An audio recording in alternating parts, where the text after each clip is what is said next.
नमस्कार दोस्तों, स्वागत है आपका हमारे YouTube channel the horror B पर, जहां आपको मिलेंगी ऐसी डरावनी कहानियां जो आपके दिल की धड़कन को तेज कर देंगी। आज की कहानी एक ट्रक ड्राइवर की है जिनका नाम चंद्रकांत है और उन्हें ट्रक चलाते हुए लगभग 15 साल हो गए हैं। तो अब मैं आपको ये कहानी चंद्रकांत के नजरिए से सुनाता हूँ। लेकिन कहानी शुरू करने से पहले मैं आपको कहना चाहता हूँ कि वैसे तो आपने बहुत सी कहानियां सुनी होंगी, लेकिन आज जो कहानी मैं आपको सुनाने वाला हूं उसे सुनकर आपको बहुत मजा आने वाला है और साथ में डर का एहसास भी होने वाला है। और अगर आप इस चैनल पर पहली बार आए हैं तो चैनल को सब्सक्राइब जरूर करें ताकि आप हमारी इस फैमिली का हिस्सा बन सकें और आने वाली वीडियो आप तक आसानी से पहुंच जाए। तो ज्यादा समय न लेते हुए जल्दी से अपनी कहानी को शुरू करते हैं। दोस्तों, मेरा नाम चंद्रकांत है और मैं उत्तराखंड का रहने वाला हूं। मुझे ट्रक चलाते हुए लगभग 15 साल से ज्यादा हो गए हैं। इन 15 सालों में मुझे ट्रक चलाने का काफी अच्छा अनुभव हो गया है।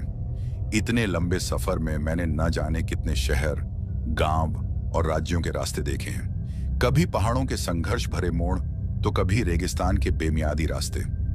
हर मोड़ पर मुझे कुछ नया सीखने को मिला और हर सफर ने मुझे और मजबूत बनाया। ट्रक मेरी जिंदगी का एक अहम हिस्सा बन चुका है। ये सिर्फ एक काम नहीं बल्कि मेरे लिए एक जज्बा है। दिन हो या रात, धूप हो या बारिश, मैंने हर हालात में स्टीयरिंग संभाली है। दोस्तों, मैंने अपनी जिंदगी में बहुत सफर किए हैं, लेकिन एक सफर ऐसा था जिसको आज भी जब मैं याद करता हूं तो मेरी रूह कांप जाती है। वो सफर इतना भयानक था कि आज तक मैं उसे भूल नहीं पाया हूं। उस रात ने मेरी और मेरे साथी की जिंदगी बदल दी। उस रात हमसे जो गलती हुई थी वो शायद अगर हम ना करते तो हमें उस चीज का सामना ना करना पड़ता। दोस्तों, इस कहानी में आपको मैं ये भी बताऊंगा कि वो गलती क्या थी और हमें किस चीज का सामना करना पड़ा। एक बात जो कहानी शुरू करने से पहले मैं आपको बता दूं कि हम लोग अनजाने में कुछ ऐसी गलतियां कर बैठते हैं जो हमें कभी नहीं करनी चाहिए।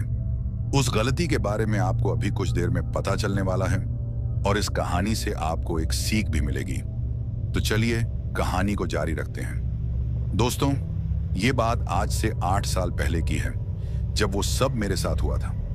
आज तो मेरे साथ कोई खलासी नहीं है, लेकिन उस वक्त मेरे साथ मेरा एक खलासी हुआ करता था। उसका नाम मोहन था। मोहन एक होशियार और निडर इंसान था। वो किसी से भी नहीं डरता था। देखने में भी काफी हट्टा कट्टा नौजवान था और जो भी काम मैं उसे बोलता वो उस काम को हमेशा पूरा करता था। मेरे साथ मोहन को काफी वक्त हो चुका था और अब मैं उसे अपने छोटे भाई की तरह मानता था। ये बात मोहन भी मानता था और वो मेरी काफी इज्जत भी करता था।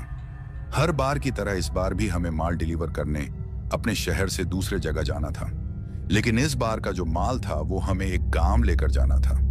ये माल हमें उस गांव के गोदाम तक पहुंचाना था। अब आज से पहले तो मैं कभी भी उस गांव में नहीं गया था, क्योंकि मैं अपने ट्रक को लेकर एक शहर से दूसरे शहर ही चलता रहता हूँ। लेकिन इस बार मुझे पहली बार उस गांव जाना था। हमें उस गांव तक उस माल को पहुंचाने का ऑर्डर मिला था, तो हमारा जाना जरूरी था। वो गांव शहर से काफी दूर था। हमें काफी वक्त लगने वाला था। एक तो हमें उस रास्ते का पूरा पता नहीं था। हालांकि इतना मैं जानता था कि कौन सी सड़क उस तरफ जाती है, लेकिन मैं कभी उस रास्ते पर गया नहीं था। तभी मैं थोड़ा अनजान था उस रास्ते को लेकर। अब जो मेरे ट्रक का मालिक था, मैंने उससे इस बारे में कहा भी कि मैं इस रास्ते पर पहले नहीं गया हूं। तो मेरी बात सुनकर वो मुझसे कहता है कि तुम्हारा जो खलासी है वो उस रास्ते को अच्छे से जानता है। अब मालिक की बात सुनकर जब मैंने अपने खलासी मोहन से पूछा तो उसने मुझे बताया कि हाँ उस्ताद, मैं उस रास्ते को जानता हूँ। और वो मुझसे ये भी कहता है कि आपसे पहले मैं जिस ड्राइवर के साथ काम करता था उस ड्राइवर के साथ मैं 1 से 2 बार उस गांव तक गया हूँ। अब जब मोहन के मुंह से मैं ये बात सुनता हूँ तो मुझे थोड़ी तसल्ली हो जाती है कि चलो, मोहन उस रास्ते को अच्छे से जानता है। अब टेंशन करने की कोई बात नहीं। उसके बाद मैं अपने ट्रक को माल लोड करने के लिए लगवा लेता हूँ। अब जब तक माल लोड हो रहा था तब तक मैं और मोहन थोड़ी बहुत बातें करते हैं। अब बातों बातों में मोहन से मैं पूछता हूँ कि हमें कितना वक्त लगेगा उस गांव तक पहुंचने में। तो मेरी बात सुनकर वो मुझसे कहता है कि उस्ताद, वो गांव तो यहाँ से काफी दूर है, हमें काफी वक्त लगेगा वहां पहुंचने में, लेकिन आप फिक्र मत करो, रास्ता अच्छा है। और वो मुझसे ये भी कहता है कि उस्ताद, गांव जाने का जो रास्ता है वो जंगल के बीचों बीच से गुजरता है। अब उसकी बात सुनकर मैं उससे कहता हूं कि फिर तो हमें जल्दी से निकलना होगा, क्योंकि एक तो तुम कह रहे हो कि रास्ता लंबा है और जंगल से होता गुजरता है। हमें इस माल को सही सलामत पहुंचाना होगा। दोस्तों, अब आप ये सोच रहे होंगे कि मैं ये सब क्यों बोल रहा हूं, तो आपको बताता चलूं कि कुछ महीने पहले उसी गांव की तरफ जाते एक ट्रक को लुटेरों ने लूट लिया था, और जो ड्राइवर उस ट्रक को चला रहा था उसे भी उन लुटेरों ने काफी मारा था। यही सब सोचकर मुझे थोड़ी टेंशन हो रही थी। अब मेरी बात सुनकर मेरा खलासी मुझसे कहता है कि उस्ताद, आप टेंशन मत लो, मैं आपके साथ हूं, मुझे सब पता है उस रास्ते के बारे में। तो उसकी बात सुनकर मैं उसे भी उस ट्रक के हादसे के बारे में बताता हूं जो कुछ महीने पहले हुआ था। तो मेरी बात सुनकर वो मुझसे कहता है कि उस्ताद, उस बात को बीते तो अब काफी वक्त हो गया है, आप यूं ही टेंशन ले रहे हो। उस हादसे के बाद कितनी गाड़ियां उस रास्ते पर गईं, लेकिन आज तक कोई और हादसा मैंने नहीं सुना। और वो मुझसे ये भी कहता है कि लुटेरों का क्या है उस्ताद, आज वो एक रास्ते पे तो कभी दूसरे रास्ते होते हैं। अब उस दिन उस ड्राइवर की किस्मत खराब थी जो उस बेचारे के साथ ये सब हुआ था। मोहन की बात सुनकर मैं उससे कहता हूं कि जो हादसा उस ट्रक ड्राइवर के साथ हुआ था, क्या वो दिन को हुआ था? तो मेरी बात सुनकर मोहन मुझसे कहता है कि नहीं उस्ताद, वो हादसा रात के वक्त हुआ था। अब जब ये बात मैं अपने खलासी के मुंह से सुनता हूं तो मुझे थोड़ी टेंशन होने लगती है। उसके बाद मैं मोहन से कहता हूं कि तुम अभी कुछ देर पहले कह रहे थे कि तुम उस गांव में दूसरे ड्राइवर के साथ माल पहुंचाने 1 से 2 बार गए हो, तो क्या तुम दिन को गए थे या रात को? तो मेरी बात सुनकर वो मुझसे कहता है कि दिन के वक्त गया था उस्ताद। लेकिन आप ये सब क्यों पूछ रहे हो? तो मोहन की बात सुनकर मैं उससे कहता हूं कि मुझे कुछ ठीक नहीं लग रहा मोहन, आज पहली बार मेरा मन बेचैन है। तो मेरी बात सुनकर मोहन कहता है कि आप टेंशन मत लो उस्ताद, कुछ नहीं होगा, आप ज्यादा मत सोचो, बस हम दोनों यही सब बातें कर रहे थे। फिर मैं उससे कहता हूं कि ठीक है, अगर तुम कहते हो तो सब ठीक ही होगा। अब कुछ देर बाद ट्रक में माल लोड हो जाता है। माल लोड होने के बाद मैं मोहन से कहता हूं कि चलो मोहन, अब हमें देर नहीं करनी चाहिए। तो मेरी बात सुनकर वो मुझसे कहता है कि हाँ उस्ताद, आप ठीक बोल रहे हो, वैसे भी अभी हमें काफी सफर करना है, चलो फिर निकलते हैं। उसके बाद मैं अपना ट्रक स्टार्ट करता हूं और हम लोग वहां से माल लेकर निकल जाते हैं। हम दिन के 5 बजे वहां से माल लेकर निकलते हैं। अब आप में से बहुत लोग ये सोच रहे होंगे कि दिन के 5 बजे ही क्यों, मैं जल्दी भी तो निकल सकता था। तो आपको बताता चलूं कि मैंने एक माल की डिलीवरी अपने शहर में भी की थी और मैं सुबह 10 बजे अपने शहर पहुंचा था। अब वो वाला माल पहले खाली किया, उसके बाद मुझे ये दूसरा ऑर्डर मिल गया और फिर ये वाला माल लोड करवाया, तो तभी मुझे निकलने में इतनी देर लग गई थी। यही हम ट्रक वालों की जिंदगी है। हमें जैसे कोई ऑर्डर मिलता है, हम न रात देखते हैं न दिन, बस अपना माल उठाकर उसे सही जगह पहुंचाना ही हमारा काम होता है।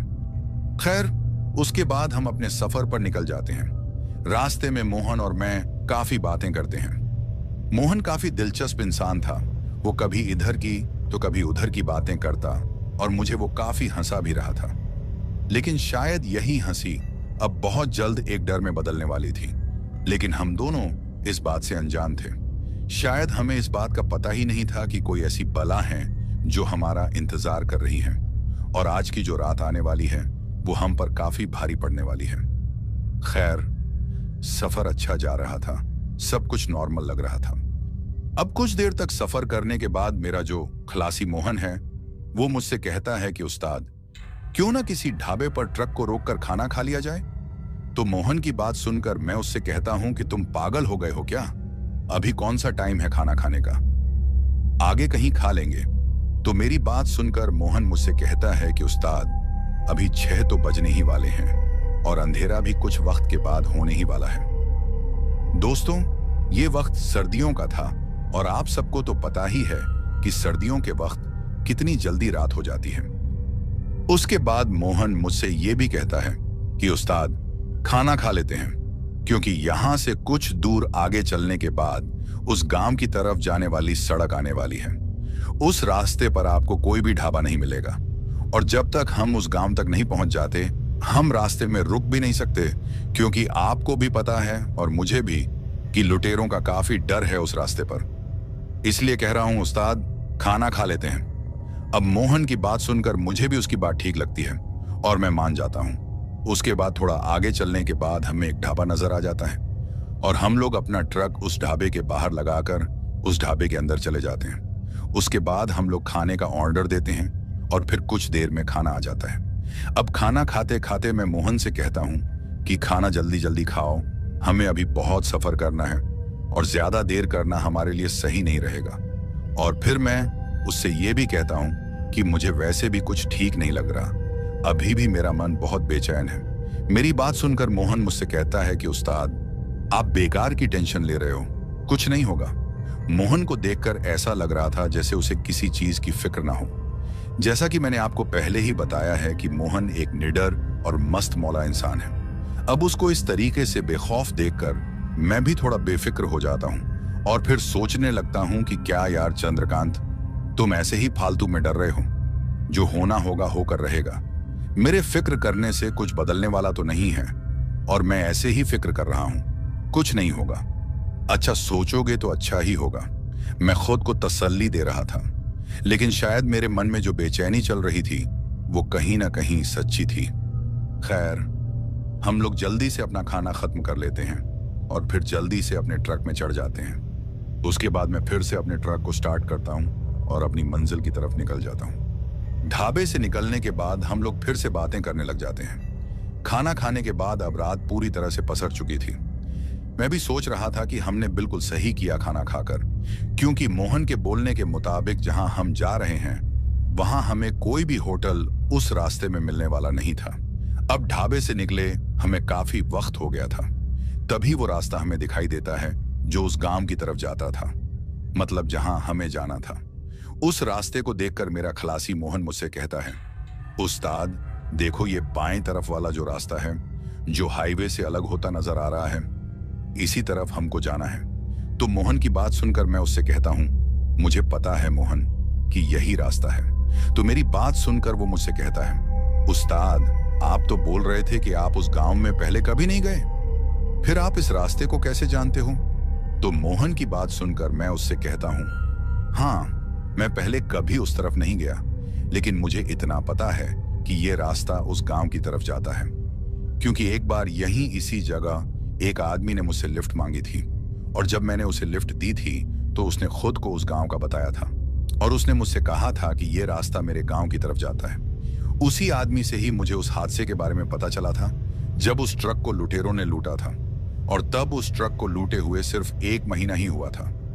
तभी मैं इस रास्ते के बारे में जानता हूं कि ये रास्ता उस तरफ जाता है, हालांकि मैं कभी गया नहीं हूं। लेकिन आज हमारी किस्मत देखो, हमें आज माल लेकर इसी रास्ते से जाना पड़ रहा है। मेरी बात सुनकर मोहन मुझसे कहता है, तभी मैं सोचूं कि आपको कैसे पता कि ये रास्ता उस तरफ जाता है। खैर, उसके बाद हम अपने ट्रक को उस गांव की तरफ जाने वाले रास्ते की तरफ मोड़ लेते हैं। लेकिन शायद हमें इस बात का अंदाजा नहीं था कि उस तरफ जाकर हम कितनी बड़ी गलती कर रहे हैं और आगे चलकर हमारे साथ क्या होने वाला है, इस बात से हम दोनों अनजान थे।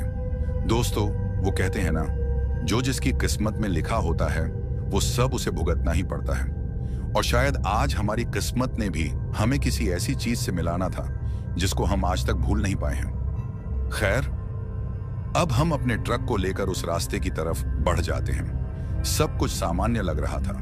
मुझे जरूर उस रास्ते पर चलते हुए थोड़ी बेचैनी हो रही थी, क्योंकि उस रास्ते पर लुटेरों का डर भी बहुत था।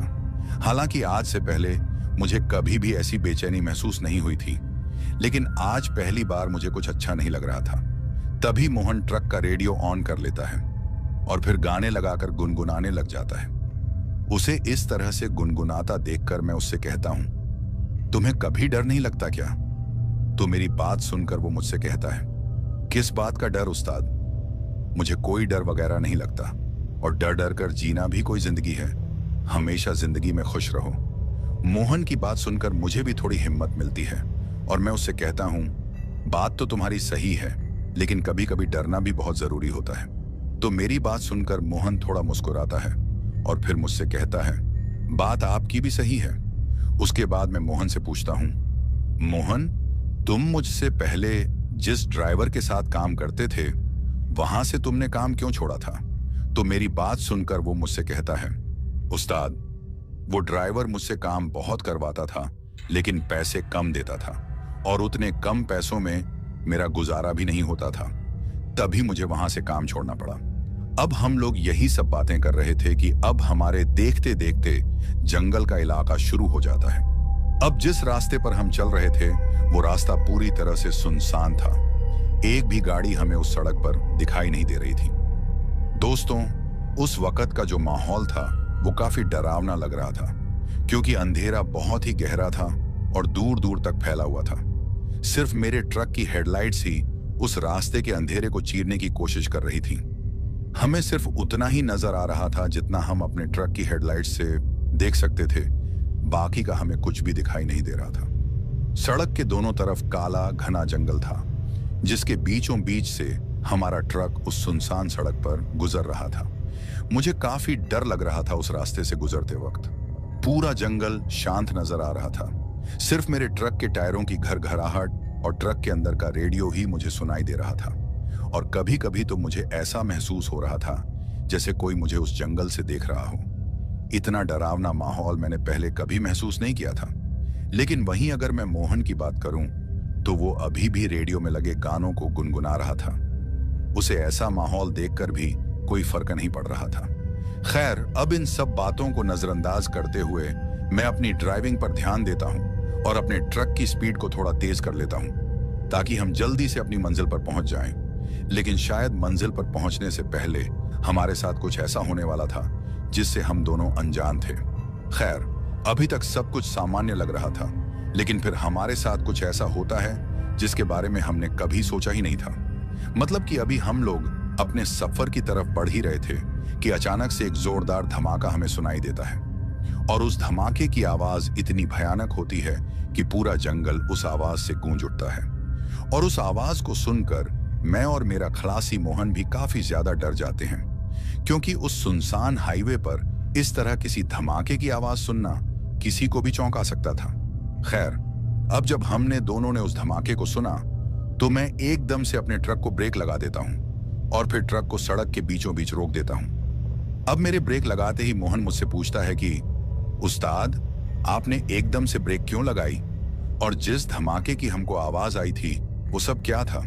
तो मोहन की बात सुनकर मैं उससे कहता हूं, मुझे लगता है कि हमारे ट्रक का टायर फट गया है। मेरी बात सुनकर मोहन मुझसे कहता है, उस्ताद, ये तो बड़ा गलत हुआ हमारे साथ, अब क्या करेंगे? तो मोहन की बात सुनकर मैं उससे कहता हूं, करना क्या है, टायर को चेंज करना पड़ेगा। अब ऐसा तो है नहीं कि हम अपने ट्रक को बिना टायर बदले मंजिल तक पहुंचा सकें। हमें टायर बदलना ही पड़ेगा। उसके बाद हम दोनों ट्रक से उतर जाते हैं और पीछे की तरफ जाते हैं। और मेरा शक बिल्कुल सही निकलता है। ट्रक का टायर हमें फटा हुआ नजर आता है। उस टायर की काफी बुरी हालत थी। अब जब वो टायर फटा था तो एक पल के लिए ट्रक का थोड़ा बैलेंस बिगड़ गया था, लेकिन मैंने किसी तरह से ट्रक को संभालकर ब्रेक लगा दी थी। ये तो शुक्र है कि ट्रक का पिछला टायर फटा था। अगर अगला टायर फट जाता तो शायद हमारा ट्रक पलट जाता। खैर, उसके बाद मैं अपने खलासी मोहन से कहता हूं, तुम टायर को खोलो, मैं दूसरा टायर लेकर आता हूं। उसके बाद मोहन टायर को खोलने के काम में लग जाता है और मैं भी दूसरा टायर निकाल लेता हूं। दोस्तों, जिस जगह वो टायर फटा था वो जगह काफी ज्यादा अजीब और डरावनी नजर आ रही थी, क्योंकि जहां हम खड़े थे उस सड़क के नीचे की तरफ एक छोटी सी नदी बह रही थी और नदी में चलते पानी की आवाज हमें अच्छे से सुनाई दे रही थी। बाहर का माहौल काफी ठंडा था, क्योंकि जैसे कि मैंने आपको पहले भी बताया था कि वो वक्त सर्दियों का था। अब मोहन ट्रक के टायर को खोल लेता है और फिर मैं उसे दूसरा टायर पकड़ा देता हूं ताकि वो अच्छे से उस टायर को बदल दे। मेरे पास एक टॉर्च थी जिसकी रोशनी मैंने मोहन की तरफ की हुई थी, क्योंकि वो टायर बदल रहा था। इतने घने अंधेरे में वही टॉर्च ही हमारा सहारा थी। अब जब मैं उस टॉर्च को मोहन की तरफ टिकाकर खड़ा था तो बीच बीच में जंगल की तरफ भी मैं उस टॉर्च को लगाता था, क्योंकि मुझे अभी भी बहुत डर लग रहा था। मैं बस भगवान से एक ही दुआ कर रहा था कि हम लोगों का लुटेरों से सामना ना हो, क्योंकि इतनी सुनसान सड़क पर, वो भी इतनी रात को माल से भरे ट्रक को रोकना किसी खतरे से कम नहीं था। और उस वक्त लुटेरों का काफी डर भी हुआ करता था। खैर, अब कुछ ही देर में मोहन ट्रक का टायर बदल लेता है और मैं उस फटे हुए टायर को ट्रक में अच्छे से रख देता हूं। उसके बाद मैं ट्रक में चढ़ जाता हूं और ट्रक में चढ़ने से पहले मोहन से कहता हूं कि अब ज्यादा देर मत करो, हमें जल्दी से निकलना होगा। यहां ज्यादा देर रुकना खतरे से खाली नहीं है। तो मेरी बात सुनकर मोहन मुझसे कहता है, उस्ताद आप ट्रक में चढ़ो, मैं अभी आता हूं। तो मोहन की बात सुनकर मैं उससे कहता हूं, आखिर तुम जा कहां रहे हो? तो मेरी बात सुनकर वो कहता है, कहीं नहीं जा रहा उस्ताद, बस टॉयलेट करके अभी आता हूं। तो मोहन की बात सुनकर मैं उससे कहता हूं, जल्दी करो। उसके बाद मोहन ट्रक के पीछे की तरफ चला जाता है और मैं भी तब तक अपने ट्रक को स्टार्ट करता हूं। अब मुझे 5 मिनट से ज्यादा हो जाते हैं ट्रक में बैठे हुए, लेकिन अभी तक मोहन पीछे से वापस नहीं आया था। अब जब मोहन इतना वक्त लगाता है आने में, तो मुझे उस पर काफी गुस्सा आ जाता है और मैं सोचता हूं कि आज अगर हमारे ट्रक को लुटेरों ने लूटा तो उसका पूरा जिम्मेदार ये मोहन होगा। कितना बेफिक्र इंसान है ये मोहन। इसे इतना तो पता होना चाहिए कि यहां रुकना हमारे लिए ठीक नहीं है। अभी मैं ये सब सोच ही रहा था कि तभी मोहन मेरी ट्रक की खिड़की के पास आ जाता है और फिर मुझे आवाज लगाकर कहता है, उस्ताद जल्दी नीचे उतरो। तो मोहन की बात सुनकर मैं उससे कहता हूं, तुम पागल हो गए हो क्या? एक तो तुमने आने में इतनी देर लगाई और अब बोल रहे हो कि नीचे उतरो। तो मेरी बात सुनकर वो कहता है, उस्ताद मैंने कुछ देखा है, क्या आप मुझे बता सकते हैं कि वो क्या है? तो मोहन की बात सुनकर मैं उससे कहता हूं, मुझे कुछ नहीं देखना, तुम जल्दी से ट्रक में बैठ जाओ। इस सुनसान रास्ते पर रुकना हमारे लिए ठीक नहीं है। तो मेरी बात सुनकर वो कहता है, उस्ताद आप एक बार तो देखो आखिर वो क्या है, उसके बाद हम जल्दी यहां से निकल जाएंगे। तो मोहन की बात सुनकर मैं उससे कहता हूं, आखिर बताओगे भी क्या देखा है तुमने जो इतनी जिद कर रहे हो दिखाने की? तो मेरी बात सुनकर वो कहता है, आप खुद ही उतर कर देखो, मुझे तो कुछ समझ ही नहीं आ रहा कि आखिर वो सब क्या है। अब मोहन की इतनी जिद करने पर मैं ट्रक को बंद कर देता हूं और फिर से टॉर्च को जलाकर ट्रक से नीचे उतर जाता हूं। उतरने के बाद मैं मोहन से कहता हूं, तुम भी ना छोटे बच्चे की तरह जिद करते हो, अब दिखाओ मुझे क्या देखा है तुमने। तो मेरी बात सुनकर वो कहता है, उस्ताद मेरे पीछे आओ, मैं आपको दिखाता हूं कि आखिर मैंने क्या देखा है। अब मोहन की बात सुनकर मैं उसके पीछे पीछे चल पड़ता हूं। उसके बाद वो मुझे ट्रक के पीछे की तरफ ले जाता है और फिर वो मुझे थोड़ा साइड की तरफ ले जाता है। वहां मुझे एक रास्ता नजर आता है जो कि उस नदी की तरफ जा रहा था, जो कि सड़क के साथ में नीचे की तरफ थी। अब जब मैं उस रास्ते को देखता हूं तो मैं मोहन से कहता हूं, तुमने मुझे इसी रास्ते को दिखाने लाया है क्या? तो मेरी बात सुनकर वो कहता है, नहीं उस्ताद, इस रास्ते के साइड में देखो, इस पत्थर पर क्या रखा है। तो मोहन की बात सुनकर मैं अपनी नजर को थोड़ा और साइड में करता हूं और जब मैं अपनी नजर को उस पत्थर की तरफ करता हूं तो मुझे काफी अजीब लगता है और थोड़ा डर भी लगने लगता है। उस नजारे को अगर कोई आम आदमी देख ले तो वो काफी डर जाएगा। दोस्तों, अब जैसे ही मैं अपनी टॉर्च को उस पत्थर की तरफ करता हूं तो मैं देखता हूं कि 4 से 5 नींबू मुझे नजर आते हैं जिन पर सिंदूर डाला गया है और उन नींबुओं के साथ में मांस के कुछ टुकड़े रखे हुए थे। वो जो मांस के टुकड़े हमें नजर आ रहे थे वो खून से भरे पड़े थे। ऐसा लग रहा था जैसे वो मांस किसी ताजा जानवर का हो। इतना ही नहीं दोस्तों, एक काले रंग की गुड़िया भी मुझे नजर आती है जो कि उन नींबुओं के ऊपर लेटी हुई थी। अब जब ये सब मैं देखता हूं तो मुझे काफी अजीब लगता है और कहीं ना कहीं मुझे डर भी लग रहा था। तभी मेरा खलासी मोहन मुझसे कहता है, उस्ताद ये सब क्या है? तो मोहन की बात सुनकर मैं उससे कहता हूं, यहां से जल्दी निकलो, अब यहां ज्यादा देर रहना ठीक नहीं है। ये जरूर किसी ने कोई काला जादू किया है और ये सारी सामग्री जितनी भी मुझे नजर आ रही है ये सब काले जादू की सामग्री है। जरूर इस गांव में कोई काला जादू करता होगा क्योंकि बहुत से गांवों में लोग इन तंत्र मंत्रों में खोए रहते हैं, लेकिन हमें इससे क्या मतलब। चलो जल्दी, अब यहां एक पल भी रुकना ठीक नहीं होगा। तो मेरी बात सुनकर मोहन हंसता है और मुझसे कहता है, क्या उस्ताद आप भी इन बातों पर विश्वास करते हो? मैं इन बातों को नहीं मानता, ये सब झूठी अफवाहें हैं। तो मोहन की बात सुनकर मैं उसे कहता हूं, तुम मानो या ना मानो, लेकिन मैंने बचपन में अपनी दादी से सुना था कि बहुत से लोग रात के समय ये काला जादू करते हैं और जो भी सामग्री यहाँ पड़ी हुई थी इनका उपयोग वो लोग करते हैं। मेरी दादी हमेशा मुझसे कहती थी कि कहीं भी अगर तुमको ऐसी कोई भी चीज नजर आए तो उससे हमेशा दूर रहना। तभी मैं तुमको बोल रहा हूं, इन चीजों से दूर रहो। आओ चलते हैं। अब मेरी बात सुनकर मोहन उसको एक मजाक के रूप में लेता है और मुझसे कहता है, क्या उस्ताद, मैंने तो सोचा भी नहीं था कि आपकी तरह का इंसान इन बातों पर विश्वास करता है। तो उसकी बात सुनकर मैं उससे कहता हूं, मुझे अब इस बारे में कोई बात नहीं करनी, चलो जल्दी ट्रक में चलते हैं। तो मेरी बात सुनकर वो मुझसे कहता है, उस्ताद 1 मिनट रुको, अब देखो मैं क्या करता हूं। तो उसकी बात सुनकर मैं उससे कहता हूं, तुम क्या करने वाले हो?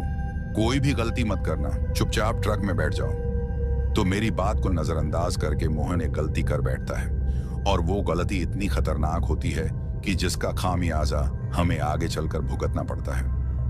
दोस्तों, मेरे काफी बार मना करने के बावजूद भी मोहन एक गलती कर देता है, और वो गलती ये होती है कि मोहन पहले तो उस पत्थर के पास जाता है और फिर एक जोरदार लात उस पत्थर पर पड़े नींबू और उस गुड़िया को मार देता है, जिसकी वजह से वो नींबू और वो गुड़िया वहां से गिरकर उस रास्ते से काफी नीचे पहुंच जाते हैं। अब जब मोहन ऐसा करता है तो उसको इस तरीके से करता देख मुझे काफी गुस्सा आ जाता है और मैं उसे काफी डांटता हूं, लेकिन मेरी डांट का उस पर कोई असर नहीं होता और वो मुझसे कहता है, उस्ताद लो, हो गया काला जादू खत्म। मोहन अभी भी उस बात को मजाक में ले रहा था, काफी हंस भी रहा था। उसके बाद मोहन मुझसे कहता है, उस्ताद छोड़ो इस बात को, चलो अब चलते हैं। मोहन की बात सुनकर मैं भी ट्रक की तरफ आ जाता हूं और फिर मैं ट्रक में चढ़ जाता हूं। मेरे चढ़ने के बाद मोहन भी ट्रक में चढ़ जाता है, लेकिन शायद मोहन को इस बात का अंदाजा नहीं था कि उसने कितनी बड़ी गलती कर दी है और इसकी सजा अब वो सारी उम्र भुगतने वाला है। उसके बाद मैं अपने ट्रक को स्टार्ट करता हूं और फिर हम लोग आगे की तरफ निकल जाते हैं। अभी हम लोग वहां से आगे की तरफ चले ही थे कि अचानक से मुझे महसूस होता है जैसे ट्रक का जो लोड था वह और भी भारी हो गया है। दोस्तों, ऐसा मुझे महसूस हो रहा था। हालांकि ट्रक में जो माल था वह भी काफी भरा हुआ था, लेकिन मुझे ऐसा लग रहा था जैसे ट्रक ओवरलोड हो गया है, क्योंकि अभी कुछ देर पहले जब मैं ट्रक को चला रहा था, मतलब कि ट्रक के टायर फटने से पहले, तब मुझे ऐसा नहीं लग रहा था। लेकिन जब से हमने ट्रक का टायर बदला और हम लोग उस जगह को छोड़कर आगे बढ़े जिस जगह पर वो नींबू वगैरह हमें दिखे थे, तब से मुझे अपना ट्रक काफी भारी महसूस हो रहा था। अब ये चीज एक ट्रक ड्राइवर ही महसूस कर सकता है कि ट्रक अचानक से भारी हुआ या नहीं। उसके बाद मैं ये बात अपने खलासी मोहन से कहता हूं कि मोहन यार, मुझे ऐसा क्यों लग रहा है जैसे हमारे ट्रक का जो लोड था वो बढ़ गया है। तो मेरी बात सुनकर वो मुझसे कहता है, लोड तो पहले से ही है उस्ताद, आपको ऐसे ही महसूस हो रहा है। और वो मुझसे ये भी कहता है कि आपको अभी भी उन लुटेरों की टेंशन है कि कहीं वो हम पर हमला ना कर लें, और आपको जल्दी से माल पहुंचाने की भी टेंशन है। शायद तभी आपको ऐसा लग रहा है। मोहन की बात सुनकर मुझे भी ऐसा लगता है कि शायद ये सही बोल रहा है, लेकिन कहीं ना कहीं मेरा मन ये सब मानने से मना कर रहा था, क्योंकि ट्रक का जो लोड था वो सच में ज्यादा हो गया था। खैर, अब मैं इस बात को नजरअंदाज करके अपनी ड्राइविंग पर ध्यान देता हूं। हम जैसे जैसे आगे बढ़ रहे थे, रास्ता और भी सुनसान और डरावना होता जा रहा था। मेरे दिमाग में बस यही चल रहा था कि कहीं मैंने इस रास्ते पर आकर कोई गलती तो नहीं कर दी, और मैं ये भी सोच रहा था कि अब आगे से मैं कभी भी इस तरफ तो कभी नहीं आऊंगा। अभी मैं ये सोच ही रहा था कि मोहन रेडियो को फिर से ऑन करता है और फिर से गाने लगाने लगता है। उसके रेडियो ऑन करते ही मैं सोचता हूं कि मोहन ने यह ठीक ही किया कि रेडियो ऑन कर लिया, नहीं तो मेरे दिमाग में ऐसे भी उल्टे सीधे ख्याल आ रहे थे। अब हम दोनों रेडियो में चलते गाने सुन रहे थे और मोहन उन गानों को गुनगुना रहा था। अब कुछ देर तक तो सब ठीक रहता है, लेकिन फिर कुछ देर में सब एकदम से बदल जाता है। मतलब कि मोहन, जो कि रेडियो में लगे गाने गुनगुना रहा था, अब अचानक से उसने गुनगुनाना बंद कर दिया। अब जब मोहन एकदम से चुप हो जाता है तो पहले तो मुझे ये सामान्य बात लगती है, लेकिन फिर जब मैं उससे कुछ पूछता हूं कि आखिर क्या हो गया मोहन, तुम एकदम से शांत क्यों हो गए, तो मेरी बात सुनकर मोहन ने कोई भी जवाब नहीं दिया। मेरे 1 से 2 बार पूछने पर भी जब मोहन का कोई जवाब नहीं आता तो मैं ट्रक को थोड़ा धीमा कर लेता हूं और पहले तो रेडियो को बंद कर देता हूं। फिर मोहन को दोबारा से पूछता हूं कि आखिर बताओगे क्या हुआ, तुम एकदम से चुप क्यों हो गए हो और मेरी बात का जवाब क्यों नहीं दे रहे। लेकिन मोहन अभी भी शांत था। दोस्तों, मोहन की हालत ऐसी थी कि वह एकदम से शांत खड़ा था। उसके माथे से पसीना छलक रहा था और वह मुझे थोड़ा डरा हुआ लग रहा था। अब इस तरीके से मैंने पहले कभी भी मोहन को डरते नहीं देखा था। अब मोहन की ऐसी हालत देखकर मुझे भी थोड़ा डर लगने लगा था, क्योंकि जो मोहन इतना दिलदार इंसान होकर भी अगर ऐसी हालत में था तो इसके पीछे कोई ना कोई वजह भी जरूर होगी। एक और बात जो मैं आपको कहना चाहता हूं दोस्तों, मोहन जो था उसकी आंखें खिड़की से बाहर जो ट्रक का साइड मिरर था उस पर टिकी हुई थी और वह अभी भी खिड़की की तरफ ही देख रहा था। अब उसको इस तरीके से खिड़की की तरफ देखते हुए मैं सबसे पहले तो ट्रक को ब्रेक लगाकर रोक लेता हूं और फिर अपने हाथ से मोहन के कंधे को छूकर उसको हिलाता हूं। अब जब मैंने मोहन को छुआ तो पहले तो मोहन एकदम से चौंक जाता है। उसके चौंकने के बाद मैं उससे पूछता हूं कि क्या हुआ मोहन, तुम इतना डरे हुए क्यों हो? तो मेरी बात सुनकर मोहन मुझसे कहता है, उस्ताद, मैंने ट्रक के पीछे की तरफ किसी को चढ़ते हुए देखा है। और वो मुझसे ये भी कहता है कि उस्ताद, पहले तो मुझे लगा कि ये मेरा कोई भ्रम है, लेकिन उसके बाद वो जो भी चीज मुझे नजर आई वो ट्रक के साइड की तरफ आती हुई मुझे दिखाई दी। उस्ताद, वो कुछ अजीब ही थी। अब मोहन की बात सुनकर मैं भी थोड़ा डर जाता हूं और सोचता हूं कि कहीं कोई लुटेरा हमारे ट्रक पर तो नहीं आ गया और उसी को मेरे खलासी ने देखा हो। उसके बाद मैं मोहन से कहता हूं, मोहन, मुझे तो लगता है कि जरूर ये कोई लुटेरा होगा जो तुमने देखा होगा। शायद जब हम लोग ट्रक का टायर बदल रहे थे तो ये लुटेरा तब हमारे ट्रक पर चढ़ गया हो।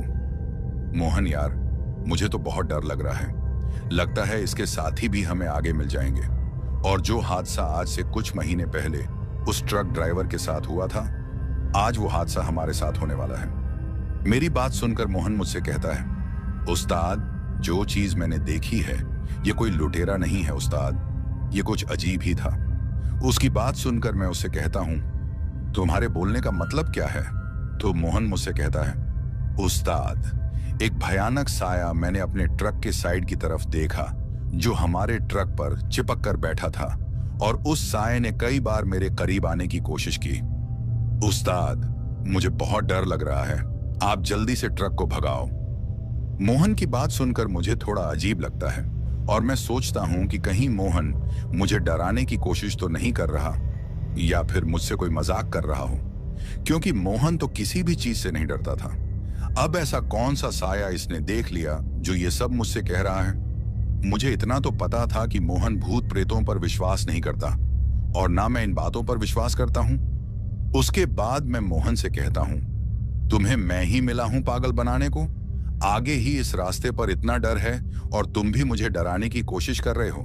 तो मेरी बात सुनकर वो मुझसे कहता है, उस्ताद, मैं झूठ नहीं बोल रहा, आप मेरी बात का विश्वास करो। तो मोहन की बात सुनकर मैं उससे कहता हूं, अगर तुम्हारी बात सच्ची है तो मुझे दिखाओ, कहां है वो साया? तो मेरी बात सुनकर वह कहता है, उस्ताद, अभी कुछ देर पहले यहीं मेरी खिड़की के पास मुझे नजर आया था।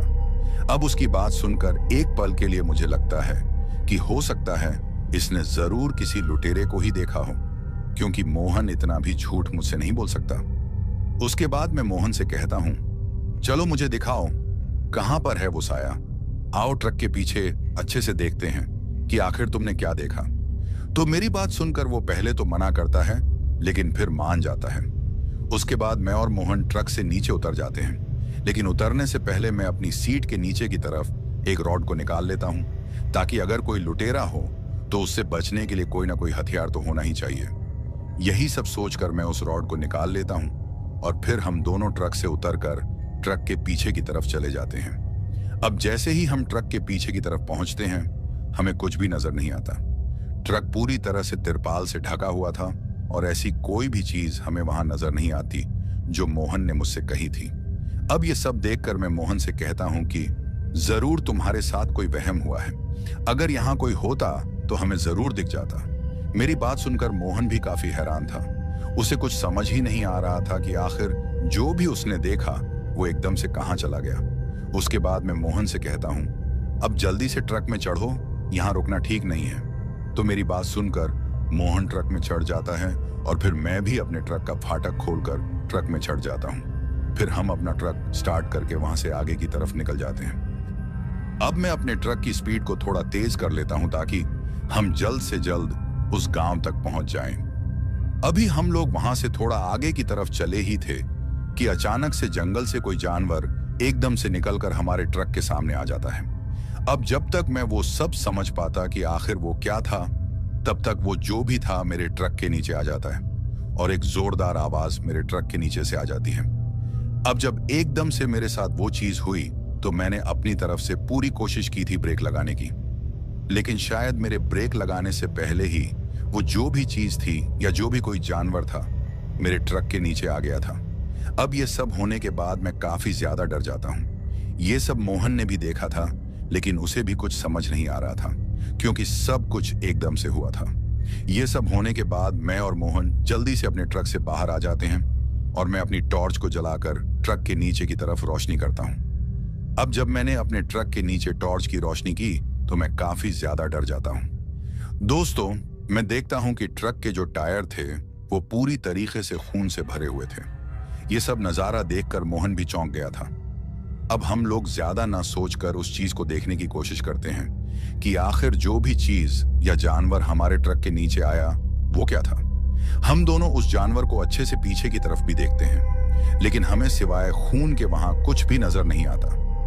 अब हम लोगों की तो कुछ समझ में ही नहीं आ रहा था कि आखिर जो भी हमारे ट्रक के नीचे आया वो गया तो गया किधर, और वो क्या था। अगर कोई जानवर था तो हमें दिख क्यों नहीं रहा। ये सब देखकर मेरा दिमाग खराब हो गया था। उसके बाद मैं मोहन से कहता हूं कि छोड़ो इस बात को और जल्दी से ट्रक में चढ़ो।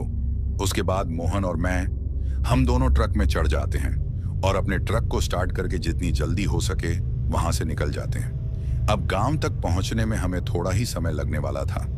उसके बाद हम लोग अपनी मंजिल की तरफ बढ़ते रहते हैं। अब वहां से चले हमें 2 से 3 मिनट ही हुए होंगे कि मोहन फिर से डर जाता है और थोड़ा चीख कर मुझसे कहता है, उस्ताद, वो साया फिर से मुझे दिख रहा है। उस्ताद, ट्रक को तेज करो, वो हमारे पीछे ही आ रहा है। अब उसकी बात सुनकर मुझे कुछ समझ ही नहीं आ रहा था कि उसकी बात पर यकीन करूं या नहीं। लेकिन जो भी अब तक हमारे साथ उस रास्ते में हुआ था उन सब को सोचकर मुझे थोड़ा थोड़ा विश्वास हो भी रहा था, लेकिन पूरी तरह से अभी भी मैं इस बात को नहीं मान रहा था कि जो भी मोहन मुझसे कह रहा है क्या वो सच है। अब जब मोहन को 1 से 2 बार वो साया फिर से नजर आता है तो मोहन अपनी सीट से उठकर मेरी सीट के पीछे आ जाता है। उसको इस तरीके से मैंने पहले कभी भी डरता नहीं देखा था। अब जब मोहन मेरे पीछे आ जाता है तो मैं उससे कहता हूं कि क्या हो गया, तुम यहां मेरे पीछे क्यों आ गए। तो मेरी बात सुनकर वो मुझसे कहता है, उस्ताद, वो साया हमारे ट्रक पर फिर से सवार हो गया है और वो दिखने में काफी भयानक नजर आ रहा है। अब उसकी बातें सुनकर मुझे उस पर विश्वास होने लगा था, क्योंकि मोहन अगर इतना डरा है तो जरूर इसके पीछे कोई बात होगी। खैर, मोहन के पीछे आ जाने के बाद मैं उससे कहता हूं कि तुम फिक्र मत करो, आराम से बैठो और खुद को संभालो।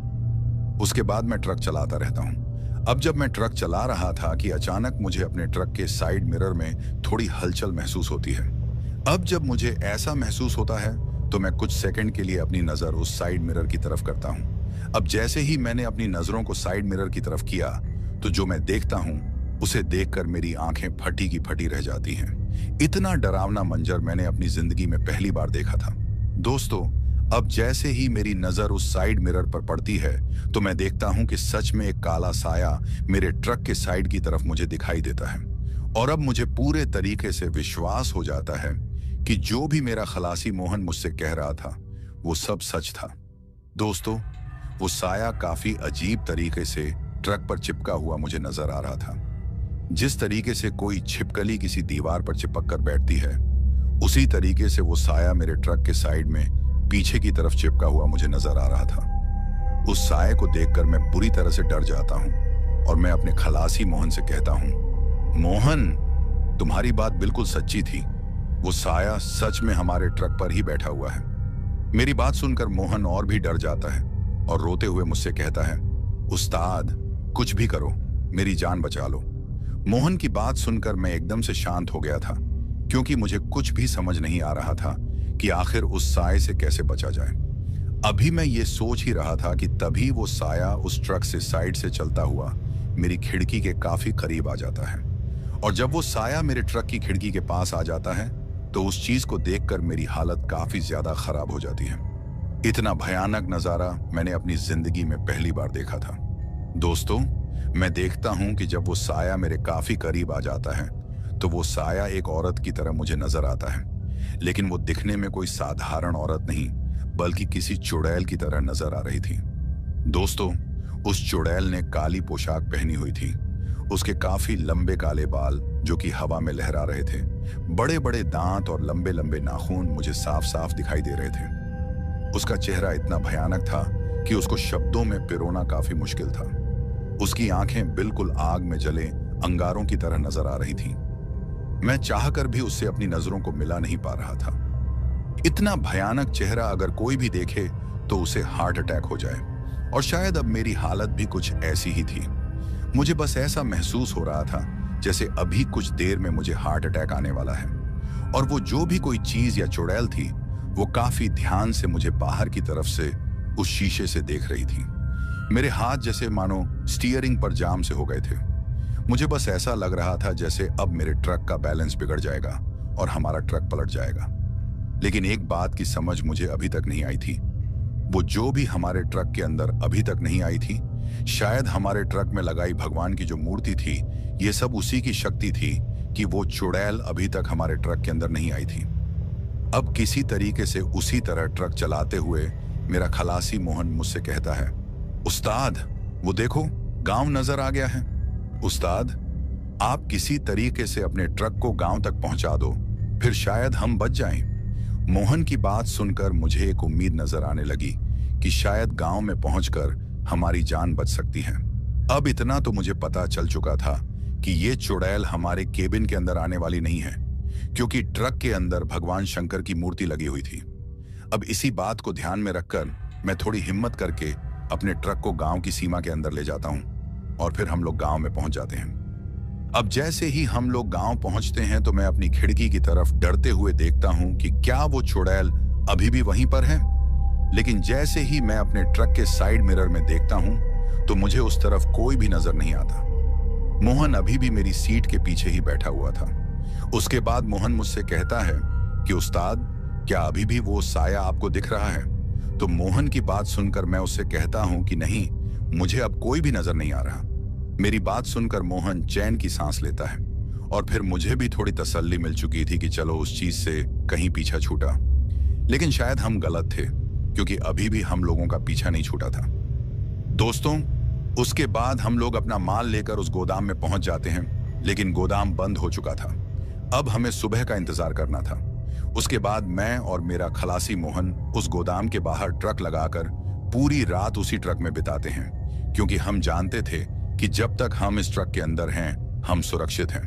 वो पूरी रात हम उस ट्रक से बाहर नहीं आए, और फिर हम लोग ट्रक के अंदर ही सो गए थे। उसके कुछ समय के बाद सुबह हो जाती है, और फिर हम लोग अपना माल डिलीवर करके वापस लौट जाते हैं। अब दिन के वक्त तो हमारे साथ कुछ नहीं होता है, लेकिन हम दोनों अभी भी उस रात को भूले नहीं थे। उसके बाद हम लोग वापस आ जाते हैं। अब वापस आकर मैं अपने मालिक से कहता हूं कि 1 से 2 दिन का मुझे काम नहीं करना है, क्योंकि मुझे अपने घर पर कुछ जरूरी काम है। तो मेरी बात सुनकर मेरे ट्रक का मालिक मान जाता है। दोस्तों, मुझे कोई भी जरूरी काम नहीं था, लेकिन मुझे आराम की सख्त जरूरत थी, क्योंकि मेरा बदन पूरी तरह से टूट रहा था। मुझे ऐसा महसूस हो रहा था जैसे मैं बीमार होने वाला हूं। उसके बाद मैं मोहन से भी कहता हूं कि तुम भी 1-2 दिन आराम करो, उसके बाद हम काम पर आएंगे। तो मेरी बात सुनकर वो भी हामी भरता है। उसके बाद मैं अपने घर चला जाता हूं, और घर पहुंचकर वही होता है जो मैंने सोचा था। मतलब कि मैं काफी बीमार हो जाता हूं। मेरी हालत काफी बिगड़ चुकी थी। काफी तेज बुखार मुझे आ रहे थे। ये सब देखकर मेरी बीवी काफी ज्यादा डर जाती है। कोई भी दवा मुझ पर असर नहीं कर रही थी। दोस्तों, जब भी मैं रात को सोता, मुझे वो चुड़ैल अपने सामने हंसते हुए नजर आती, और मैं पूरी रात चीखता रहता था। अब जब ऐसी हालत मेरी बीवी देखती है, तो वो थोड़ा बहुत तो समझ ही गई थी कि ये बात सामान्य नहीं है। उसके बाद वो मुझसे पूछती है कि आखिर आपके साथ कोई ऐसी वैसी घटना तो नहीं हुई थी जिसकी वजह से आपकी ऐसी हालत हुई है?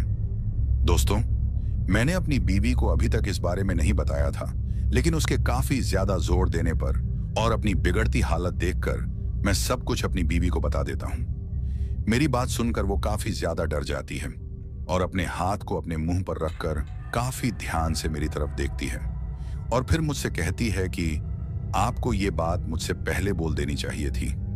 फिर मैं उससे कहता हूं कि तुम इस बात को सुनकर डर जाती, तभी मैंने तुमसे ये बात छुपाई। उसके बाद वो मुझे आराम करने को कह देती है। मेरी हालत हर दिन खराब होती जा रही थी। मेरी आंखों के नीचे काले घेरे बन गए थे। अभी मैं आराम कर ही रहा था कि अचानक मेरे माथे पर किसी का हाथ आता है, और जब मैं अपनी आंखें खोलता हूं तो मैं एक तांत्रिक को अपने सामने देखता हूं। उस तांत्रिक को मेरी बीवी लेकर आई थी। उसके बाद मेरी बीवी मुझसे कहती है कि आप फिक्र मत करो, ये तांत्रिक बाबा आपको ठीक कर लेंगे। उसके बाद वो तांत्रिक मुझसे कहता है कि बहुत बड़ी गलती कर ली है तुम लोगों ने, वो तुम्हें नहीं छोड़ने वाली। तुमने उसकी सामग्री को भंग किया है और वो काफी क्रोधित भी है। तो उस तांत्रिक की बात सुनकर मैं उससे कहता हूं कि बाबा, मैंने तो कुछ भी नहीं किया, बाबा मुझे बचा लो। तो मेरी बात सुनकर वो मुझसे कहता है, तुम चाहते तो अपने साथी को वो सब करने से रोक सकते थे। तो उस तांत्रिक की बात सुनकर मैं उससे कहता हूं कि बाबा, मैंने काफी रोका भी था उसे ये सब करने से, लेकिन उसने मेरी बात नहीं सुनी। तो मेरी बात सुनकर वो मुझसे कहता है कि तभी तो उसके किए की सजा उसे मिल रही है। अब उस तांत्रिक की बात सुनकर मुझे कुछ समझ नहीं आ रहा था, लेकिन तभी मेरी बीवी उस तांत्रिक के कदमों में गिर जाती है और उसे कहती है कि बाबा, मेरे पति को बचा लो। तो मेरी पत्नी की इस तरह की विनती करने के बाद वो मान जाता है और फिर कुछ मंत्र उच्चारण करता है। उसके बाद वो मेरी पत्नी को उस कमरे से बाहर निकाल देता है। फिर वो तांत्रिक काफी मंत्रोच्चार करता है और एक विभूति मेरे माथे पर लगाता है। उसकी लगाई हुई विभूति से मैं काफी ज्यादा चिल्ला रहा था, क्योंकि मुझे बहुत तकलीफ हो रही थी, और काफी चिल्लाने के बाद मैं बेहोश हो जाता हूँ। और जब मुझे होश आती है तो मेरे सामने मेरी बीवी और वो तांत्रिक खड़ा था। उसके बाद वो मुझसे कहता है कि अब तुम बहुत जल्द ठीक हो जाओगे, लेकिन आइंदा इन बातों का ख्याल रहे कि दोबारा ऐसी गलती ना हो पाए। उसके बाद मैं उस तांत्रिक बाबा का शुक्रिया करता हूँ और फिर वो बाबा वहां से चला जाता है। अब कुछ दिनों के बाद मैं पूरी तरह से ठीक हो जाता हूँ। अब जब मैं पूरी तरह से ठीक हो जाता हूँ तो मैं सोचने लगता हूँ कि अगर मेरी इतनी बुरी हालत हुई थी तो मेरे खलासी जिसने वो सब किया था उसका क्या हाल होगा। मुझे अब उसकी फिक्र होने लगी थी। उसके बाद मैं अपने खलासी को फोन करता हूँ, लेकिन मोहन का फोन तो बज रहा था, लेकिन कोई भी फोन नहीं उठा रहा था। अब मेरे काफी बार फोन करने पर मोहन की पत्नी फोन उठाती है, और जब मैं उससे पूछता हूँ कि मोहन किधर है, वो फोन क्यों नहीं उठा रहा, तो उसकी पत्नी काफी जोरों से रोती है। अब उसके ऐसा रोने पर मैं काफी डर जाता हूँ कि कहीं उसे कुछ हो तो नहीं गया। मेरे ज्यादा जोर देने पर उसकी पत्नी मुझसे कहती है कि उनकी हालत काफी ज्यादा खराब हो गई है, न वो बात करते हैं और अब तो उन्होंने खाना पीना भी छोड़ दिया है। उसकी बात सुनकर मैं फौरन मोहन से मिलने के लिए उसके घर चला जाता हूँ, और जब मैं वहां पहुंचता हूं तो जो मैं देखता हूं उसे देखकर मेरी आंखें फटी की फटी रह जाती हैं। दोस्तों, मैं देखता हूं कि मोहन की हालत काफी ज्यादा खराब थी। हट्टा कट्टा मोहन अब एक सूखी लकड़ी की तरह हो गया था। उसका पूरा शरीर काफी पिचक चुका था। इतना कमजोर उसे मैंने पहले कभी नहीं देखा था। उसको देखकर बस ऐसा लग रहा था जैसे ये बस आज या कल का ही दिन निकालेगा। उसकी इतनी बुरी हालत देखकर मुझे काफी दुख हो रहा था, लेकिन शायद इसका जिम्मेदार वो खुद ही था। उसे उस जगह पड़ी हुई सामग्री को लात नहीं मारनी चाहिए थी। हालांकि मैंने उसे रोका भी था, लेकिन मेरी बात का उस पर कोई भी असर नहीं हुआ था। दोस्तों, एक बात और जो मैं आपको बता दूं, मोहन ने जिस लात से उस सामग्री को मारा था वो टांग और पैर पूरी तरह से सड़ चुका था, और डॉक्टरों ने उसकी वो टांग काट ली थी। बेचारे मोहन की इतनी बुरी हालत थी कि मैं आपको बता भी नहीं सकता। उसकी बीवी काफी जोर जोर से रो रही थी और उसके 2 बच्चे भी रो रहे थे। अब उनकी ये हालत देखकर मुझे उन पर काफी दया आती है, लेकिन मैं कुछ कर भी तो नहीं सकता था। लेकिन तभी मुझे याद आया कि जिस तांत्रिक ने मुझे ठीक किया है, अगर वो मोहन की कुछ मदद कर सके तो कम से कम इन बच्चों से इनके बाप का सहारा तो नहीं छूटेगा। खैर, उसके बाद मैं वापस लौट जाता हूँ और अपनी पत्नी से मोहन के बारे में सब कुछ बताता हूँ। मेरी पत्नी को भी यह सुनकर काफी दुख होता है, क्योंकि वो भी मोहन को अपने भाई की तरह मानती थी। उसके बाद मेरी पत्नी और मैं उस तांत्रिक को लेकर मोहन के घर चले जाते हैं। दोस्तों, हम लोग उसी दिन मोहन के घर चले गए थे जिस दिन मैं पहले उसे देखने गया था, क्योंकि अगर मैं थोड़ी भी देर करता तो शायद मोहन की जान पर बन सकती थी। अब वहां पहुंचकर वो तांत्रिक हम सबको मोहन के कमरे से बाहर निकालता है और फिर कमरा बंद करके अंदर कुछ मंत्र उच्चारण करने लग जाता है। अब कुछ देर बाद मोहन की चीखें उस कमरे से बाहर हमें सुनाई दे रही थीं। वो सिर्फ अपनी माफी की गुहार लगा रहा था कि मुझे माफ कर दो, दोबारा मैं कभी भी ऐसी गलती नहीं करूंगा। और फिर हम लोगों को काफी भयानक चीखें मोहन की सुनाई देती हैं। अब लगभग 1 घंटे के बाद वो तांत्रिक उस कमरे से बाहर निकलता है और हमसे कहता है कि अब ये ठीक हो जाएगा, लेकिन इसे पूरी तरह ठीक होने में काफी महीने लग सकते हैं। उस तांत्रिक की बात सुनकर मोहन की बीवी और हम सब उसका धन्यवाद करते हैं। उसके बाद वो तांत्रिक हमसे कहता है कि अगर कहीं भी अनजाने में ऐसी कोई भी चीज हमें दिखे जो सामान्य नजर ना आए तो हमें उससे दूरी बनानी चाहिए। उसके बाद हम सब उस तांत्रिक की बात मानकर हामी भरते हैं और फिर वो तांत्रिक वहां से चला जाता है। मोहन को 6 महीनों से ज्यादा का समय लग जाता है ठीक होने में, लेकिन आज मोहन पूरे तरीके से ठीक हो गया है। उसने अब खलासी का काम छोड़कर एक दुकान पकड़ ली है और अब मोहन उसी दुकान को चलाकर अपने परिवार का पालन पोषण करता है। दोस्तों, इस कहानी से हमें ये सीख मिली कि कहीं भी अगर अनजाने में आपको कोई ऐसी सामग्री नजर आती है जो आपको लगता है कि किसी तंत्र मंत्र या काले जादू से जुड़ी हुई है, तो गलती से भी उसके पास न जाएं, न ही उसे छूने की कोशिश करें, क्योंकि अगर आप लोग ऐसा करते हो तो हो सकता है आपकी खुशहाल जिंदगी मौत से भी बदतर हो जाए। दोस्तों, इन सब चीजों से दूर रहें और अगर आप इन सब चीजों पर विश्वास नहीं करते तो ये काफी अच्छी बात है, लेकिन अनजाने में भी ऐसी कोई गलती ना करें जो आप पर भारी पड़ जाए। तो दोस्तों, कैसी लगी हमारी ये कहानी? अगर आपको ऐसी और भी कहानियां सुननी हैं तो हमारे चैनल को सब्सक्राइब करना बिल्कुल मत भूलिएगा। अब चलते हैं उन दोस्तों की ओर जिन्होंने हमारी पिछली कहानी पर कमेंट करके हमें अपना प्यार और समर्थन दिया। तो चलिए सबसे पहले उनका नाम लेते हैं। पहले हैं दीपक, मुंबई महाराष्ट्र से। वंश सैनी हैं उत्तर प्रदेश से। अभय वढ़ेर हैं गिर गुजरात से। रबिन लामा हैं सऊदी अरब से। रीता छाबरियानी हैं जकार्ता से। सूरज सिंह हैं नोएडा उत्तर प्रदेश से। सनी हैं दिल्ली से। कौशल हैं मथुरा उत्तर प्रदेश से। प्रसेनजीत मनसी हैं बिष्णुपुर उत्तर दिनाजपुर से। राज पासवान हैं फाजिल नगर उत्तर प्रदेश से। फरहान पठान हैं कानपुर से। परितोष हैं दरभंगा बिहार से। हर्षी हैं रतलाम मध्य प्रदेश से आरण के। सागर हैं दिल्ली से। गुरी हैं इटली से। आसिफ खान हैं सारंगपुर उत्तर प्रदेश से। विक्रम ठाकुर हैं कबीरधाम छत्तीसगढ़ से।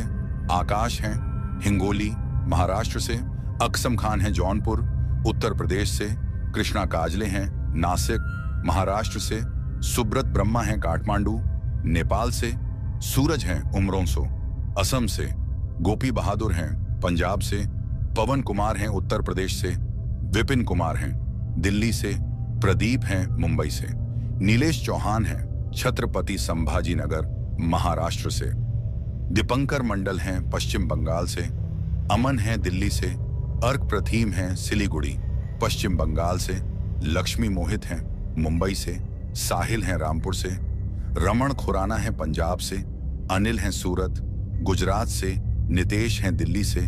कमल हैं कुल्लू मनाली हिमाचल प्रदेश से। दुर्गा बहादुर हैं नेपाल से। मनीष कुमार हैं जबलपुर मध्य प्रदेश से।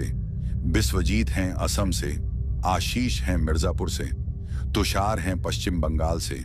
जयेश हैं मुंबई से। भावेश हैं गुजरात से। विशाल हैं पोखरा नेपाल से। अकरम हैं कटिहार से। इमरान खान हैं महाराष्ट्र से। मनोज हैं पुणे से। रीनू कुमारी हैं हरियाणा से। ज्योति हैं गोरखपुर से। अशोक आर्य हैं गाजियाबाद से। उमर हैं कर्नाटक से। शरीफ अंसारी हैं उत्तर प्रदेश से। देवेंद्र हैं चेन्नई से। अर्जुन हैं भोपाल से। पुन्नी टेलर हैं अमृतसर से। रमेश झवाली हैं नेपाल से। अजीत कुमार हैं दिल्ली से। बहादुर हैं नेपाल से। हरिकिशन सक्सेना हैं हरदोई से। और सबसे आखिर में हैं सुनील राम अनूपगढ़ से। दोस्तों, ये थे उन लोगों के नाम जिन्होंने हमारी पिछली कहानी पर कमेंट करके हमें बताया कि वो कहां से हमारी कहानियां सुनते हैं और उन्हें हमारी कहानी कैसी लगी। इसके साथ ही अगर किसी का नाम छूट गया हो तो वो कमेंट करके हमें जरूर बताना। आने वाली वीडियो में उनका नाम लिया जाएगा। दोस्तों, आप लोगों से मेरी एक शिकायत है और वो शिकायत ये है कि आप लोग कहानी तो पूरी सुनते हैं लेकिन वीडियो को लाइक नहीं करते। दोस्तों, इस बार मुझे पूरी उम्मीद है कि आप मेरी इस शिकायत को दूर करेंगे और वीडियो को लाइक जरूर करेंगे ताकि मुझे भी ये एहसास हो सके कि मेरी मेहनत आपको पसंद आ रही है। आपका एक लाइक मुझे और भी बेहतरीन कहानियां लाने का हौसला देता है।